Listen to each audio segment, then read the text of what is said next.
शुभांगी राठी। आपण महाराष्ट्र राज्याच्या निर्मितीच्या संदर्भात विचार करत असताना आजच्या या भागामध्ये संयुक्त महाराष्ट्र समिती याचा विचार करणार। मुंबईसह संयुक्त महाराष्ट्राची निर्मिती व्हावी या हेतूने ही समिती निर्माण करण्यात आली। कारण मागच्या भागात आपण बघितलं की त्रिराज्य योजनेमध्ये मुंबईसह महाराष्ट्र राज्याला विरोध होता। मुंबईचं एक स्वतंत्र राज्य निर्माण करावा असा आग्रह आहे आणि म्हणून संयुक्त महाराष्ट्र समिती जी गठीत करण्यात आली त्याचा हेतूच आहे की मुंबईसह संयुक्त महाराष्ट्राची निर्मिती। आता उद्देश लक्षात आला तर महाराष्ट्राच्या निर्मितीमागे समितीचा उद्देश काय आहे?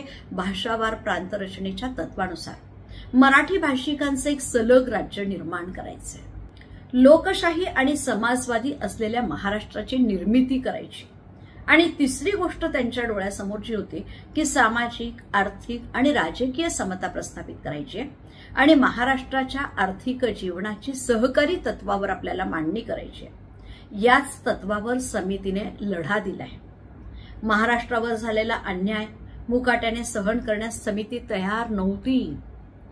आता या समितीची स्थापना जर आपण बघितली तर 6 फेब्रुवारी 1956 रोजी ही समिती स्थापन करण्यात आलेली आहे। आपल्या मनामध्ये प्रश्न निर्माण झाला असेल की या ठिकाणी याचं स्थापना स्थळ काय आहे? तर SM जोशी यांनी पुण्यामध्ये टिळक स्मारक मंदिरामध्ये आपल्याला माहिती आहे की कार्यकर्त्यांचा मेळावा भरवला होता। त्याच दिवशी रात्री शनिवार वाड्याच्या पुढे जी प्रचंड जाहीर सभा झालेली होती आणि या जाहीर सभेमध्ये संयुक्त महाराष्ट्र समितीची स्थापना करण्यात आली। मित्रांनो, या समितीचे चिटणीस SM जोशी होते आणि यांनी या संयुक्त महाराष्ट्र समितीची घोषणा केलेली आहे। मित्रांनो, समिती स्थापनेमध्ये पुढाकार घेणाऱ्या व्यक्तींचा जर आपण विचार केला तर यामध्ये यक्रू सोवणी, त्र्यम माडखोलकर, भाई डांगे, आचार्य अत्रे, मधु दंडवते, प्रबोधनकार केशवराव ठाकरे यांनी पुढाकार घेतलेला होता। आता 1957 ची दुसरी सार्वत्रिक निवडणूक जवळ आलेली होती आणि 1957 ची निवडणूक काँग्रेसेतर पक्षाने संयुक्त महाराष्ट्रातर्फे लढवण्याचं मान्य केलेलं होतं। आता संयुक्त महाराष्ट्र परिषद ही शंकरराव देव यांच्या नेतृत्वाखाली स्थापन झाली होती। तर संयुक्त महाराष्ट्र समिती ही कुणाच्या अंडरमध्ये स्थापन झाली आहे? तर SM जोशींच्या। म्हणून लक्षात घ्या, संयुक्त महाराष्ट्र परिषद याचं नेतृत्व करणारे शंकरराव देव आणि संयुक्त महाराष्ट्र समितीचं नेतृत्व कोणी केलंय? SM जोशी। या संयुक्त महाराष्ट्र समितीत एकूण 11 पक्ष होते।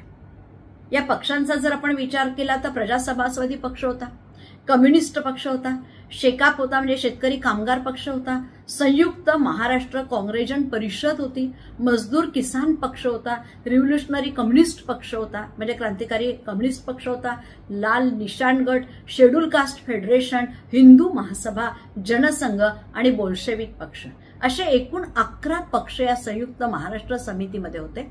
समितीत एकत्र आलेल्या या सगळ्या पक्षांकडे कोणताही कार्यक्रम होता का? अजिबात नाही। केवळ काँग्रेसला विरोध हा एकमेव त्यांचा उद्देश आहे, लक्षात घ्या। महाराष्ट्रातील राष्ट्रीय काँग्रेस पक्ष संयुक्त महाराष्ट्र समितीत नव्हता। डॉक्टर लोहियांचा समाजवादी पक्ष महाराष्ट्र समितीत सामील झाला होता का? अजिबात नाही। समाजवादी पक्षातर्फे 1957 मध्ये निवडणूक लढवणारे मधुलिमय, जॉर्ज फर्नांडिस, दिनकर साक्रीकर हे पराभूत झाले।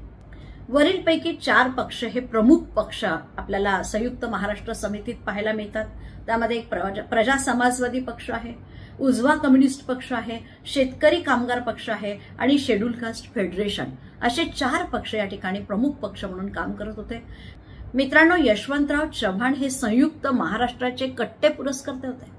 मात्र लोकसभेने दिलेला जो निर्णय होता ना तो या ठिकाणी त्यांनी शिरोधार्थ मांडलाय आणि काँग्रेस शिस्तीच्या चौकटीत राहूनच त्यांना काम करावं लागेल।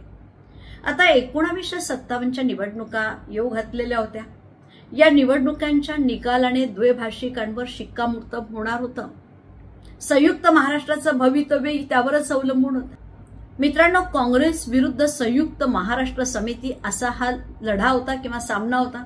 या निवडणुकीत काँग्रेसचे पाणीपात होणार असे अगोदरपासून बोलले जात होते, पण निवडणुकीत द्वैभाषिकांच्या बाजूने कोल मिळवण्याचं आवाहन यशवंतरावांनी दिलेलं आहे। पंडित नेहरू, गोविंद वल्लभ पंत, जगजीवन राम या श्रेष्ठ नेत्यांनी द्विभाषिक राज्य हेच मराठी भाषिकांच्या दृष्टीने कसे प्रतिष्ठेचे आणि कसे लाभदायी आहे हे प्रत्येक ठिकाणी प्रचार सभेतून सांगितलं. मार्च 1957 मध्ये निवडणुका झालेल्या आहेत. यशवंतराव चव्हाण हे कराड मतदारसंघातून केवळ 600 मतांनी विजयी झाले. मित्रांनो, समितीचा एक्का निवडून येणार पक्का हे त्या काळात निवडणुकीत गाजलेली घोषणा होती.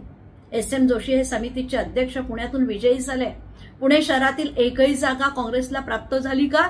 अजिबात नाही. संयुक्त महाराष्ट्र समितीने 1957च्या निवडणुकीत चांगलं यश मिळवलंय. मात्र काँग्रेसच्या अनेक प्रतिष्ठित उमेदवारांना समितीच्या उमेदवारांसमोर मात्र पराभव पत्करावा लागलेला आहे. संयुक्त महाराष्ट्र समितीचे आंदोलन सतत सक्रियपणे सुरू राहिल्याने पंडित नेहरूंना आपल्या भूमिकेमध्ये मित्रांनो बदल करावा लागलेला आहे. 18 डिसेंबर वर्ष आहे 1958 रोजी संसदेसमोर लोकांनी निदर्शनं करण्यात आलेली आहे. संयुक्त महाराष्ट्राच्या लढ्यामध्ये केवळ पुरुषच होते का? अजिबात नाही मित्रांनो, स्त्रियांनी सुद्धा सहभाग घेतलेला आहे आणि हा त्यांचा स्त्रियांचा सहभागही मोठा होता. संयुक्त महाराष्ट्राचा प्रश्न हा आमच्या चुलीपर्यंत पोहोचून स्त्रियांना स्वयंपाकघरापासून चळवळीत ओढण्यासाठी तन मन अर्पण करणाऱ्या कॉम्रेड अहिल्या रांगणेकर आहेत, तारा रेड्डी आहे, उषा डांगे आहे किंवा डॉक्टर कमल भागवत आहे, विमला बागल आहे, मालिनी तुळपुळे, काँग्रेसच्या चारुशिला गुप्ते, सुमतीताई गोरे, दुर्गा भागवत, सुलताना जोरी यांसारख्या अनेक महिला कार्यकर्ता अग्रेसर.